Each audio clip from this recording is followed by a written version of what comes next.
ایک بوڑھے آدمی کی کہاوت ہے، آپ کا دماغ آپ کی سوچ سے بہتر ہے، صرف اسے استعمال کرنا سیکھیں۔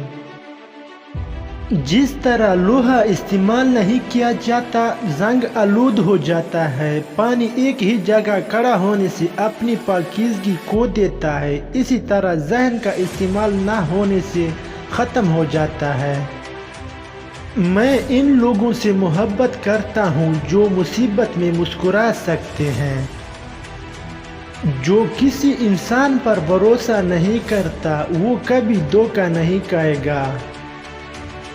کوئی بھی چیز اتنی مضبوط نہیں جتنی خاموشی۔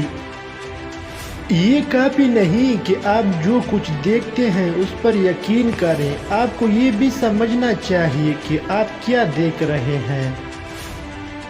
سیکھنا وہ واحد چیز ہے جس سے ذہن کبھی نہیں تھکتا، کبھی خوفزدہ نہیں ہوتا اور کبھی پچھتاوا نہیں کرتا۔ کبھی بھی کسی سے نفرت یا محبت نہ کرو جب تک وہ آپ کو معلوم نہ ہو۔ ہر رکاوٹ کے سامنے اگر سختی سے پیش آئیں تو وہ تباہ ہو جاتی ہے۔ غریب وہ شاگرد ہے جو اپنے استاد سے آگے نہیں بڑھ سکتا۔ انسان کا دماغ 4 چیزوں کی وجہ سے تباہ ہوتا ہے: نیند کی کمی، بیماری میں کام کرنا، مسلسل تیز آواز میں بولنا، صبح کے وقت کچھ نہ کھانا۔ اگر ویڈیو سے کچھ سیکھا ہو تو چینل سبسکرائب کر دیں۔